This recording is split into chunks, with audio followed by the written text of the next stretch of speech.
பெரியவர்களே, தாய்மார்களே, ஜோதிட ஆர்வலர்களே அனைவருக்கும் வணக்கம். உங்கள் முனைவர் TSR ராமகிருஷ்ணன் பேசுகின்றேன். இன்னைக்கு திருமணமாகாத ஆண்கள், பெண் தேடிட்டு இருக்கவங்க எல்லாருக்குமே வரக்கூடிய பெண் நல்ல அழகா இருக்கணும், லட்சணமா இருக்கணும், அதிர்ஷ்டமான பெண்ணாக இருக்கணும் அப்படின்னு மனதுக்குள்ள கனவு கோட்டைகளை வைத்துக் கொண்டிருக்கின்றார்கள். அதே மாதிரி ஜாதக பொருத்தம் பார்க்கும்போது பொருத்தம் நன்றாக இருந்தாலும் எல்லாருக்கும் அழகான மனைவி கிடைக்குமா, புத்திசாலியான மனைவி கிடைக்குமா என்பது அந்த பெண்ணுடைய ஜாதகத்தை பொறுத்துத்தான் அமையும். அந்த வகையில பார்க்கும்போது ஒரு ஜாதகருடைய 7ஆம் வீடோ அல்லது 2ஆம் வீடோ ரிஷபம், கடகம், சிம்மம், துலாம், தனுசு, கும்பம், மீனம். மறுபடியும் ஒரு சொல்றேன், கேட்டுக்குங்க. ரிஷபம், கடகம், சிம்மம், துலாம், தனுசு, கும்பம், மீனமாக அமைந்திருந்தால் அந்த வீடுகளுக்கு முறையே 100% சுய ஜாதகத்தில் நன்றாக இருந்தால் அவருக்கு நல்ல அதிர்ஷ்டம் நிறைந்த அழகான மனைவி கிடைப்பாள் என்பது முற்றிலும் உண்மை. இதில் என்ன ஒரு முக்கியமான காரணம்னா, அந்த ரிஷபம் மனோகரகன் சந்திரனுக்கு உச்சமான வீடு. கடகம்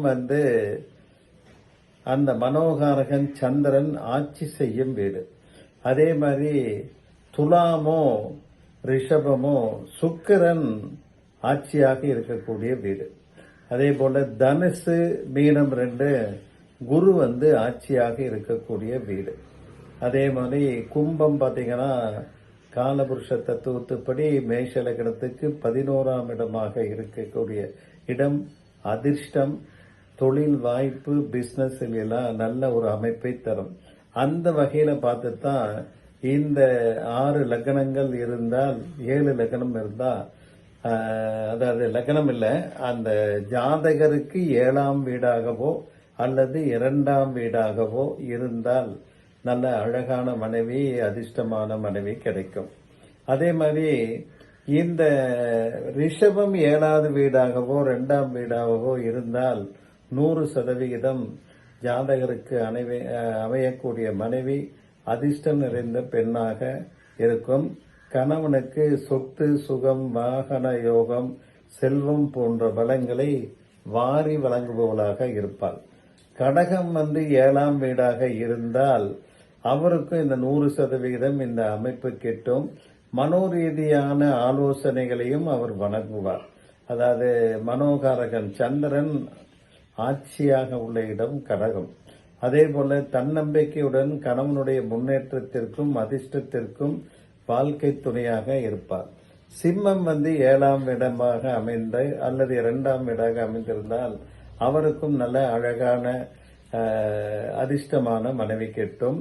சுய உழைப்பால் ஆதரவாக நின்று தன்னுடைய கணவன் வாழ்க்கையில முன்னேற்றம் பெறவும் சகல யோகங்களை பெறக்கூடிய வகையில அட்வைஸ் பண்ணக்கூடிய, கன்சல்டேஷன்ல அட்வைஸ் பண்ணக்கூடிய அமைப்பையும் அந்த பெண் பெற்றிருப்பாள். அதிர்ஷ்டத்தையும் அள்ளி வழங்குவாள். துலாம் 7ஆம் வீடாக அல்லது 2ஆம் வீடாக கொண்டு இருக்கும் ஜாதகருக்கும் நல்ல மனைவி கட்டும்.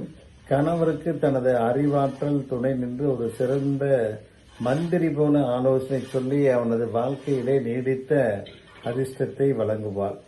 தனுசு 7ஆம் வீடாக அல்லது 2ஆம் வீடாக இருப்பவர்களுக்கு நல்ல மனைவி கிட்டும். பூர்வீக அமைப்பிலிருந்து வரும் பொழுதே சகல யோகங்களையும், பொன் பொருள், பசுபாக்கியம் போன்ற நிலையான சொத்துக்கள் அனைத்தையும் தருபவளாக இருப்பாள். கும்பம் 7ஆம் வீடாக இருக்கும் ஜாதகருக்கு 100% நல்ல மனைவி கிட்டுவாள். குடும்பத்திற்கு வந்தவுடனேயே ஜாதகருக்கு யோக வாழ்க்கை ஆரம்பமாகிவிடும். ஏன்னா அந்த காலபுருஷ தத்துவப்படி மேஷ ராசி அல்லது லக்னத்துக்கு 11ஆம் இடமாக அது விடுகின்றது. மேலும் தம்பதியர் தொட்டதெல்லாம் பொன்னாக மாறும். மற்றவர்கள் ஆதரவு இவர்களுக்கு என்றென்றும் கிடைத்துக் கொண்டே இருக்கும். அதனால அதிர்ஷ்டமான வாழ்க்கையை அனுபவிப்பார்கள். மீனம் 7ஆம் வீடாக அல்லது 2ஆம் வீடாக பெற்றிருப்பவர்களுக்கும் நல்ல யோக ஜாதகம் தான். நல்ல மனைவி கிட்டுவார்கள். அதிர்ஷ்ட தேவதையினே சொல்லலாம். கால்பட்ட இடமெல்லாம் சகல யோகங்களும் பெருகும்.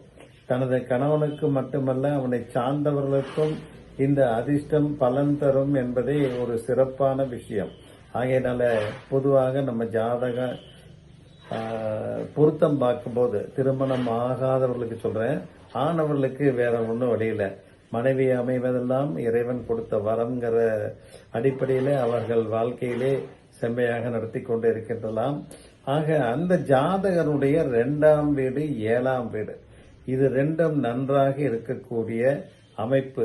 அதே போல அந்த சுக்கிரன் நன்றாக ஆட்சியாகவோ உச்சமாகவோ ரிஷபம் இல்லைன்னா துலாம் இல்லைன்னா மீன ராசியில இருக்கிற மாதிரி ஒரு அமைப்புல அந்த ஜாதகருக்கு இருந்தால் நல்ல மனைவி, அதிர்ஷ்டமான மனைவி, யோகமான மனைவி, அழகான மனைவி, அனுசரித்து செல்லக்கூடிய மனைவியாக கிடைப்பார்கள்.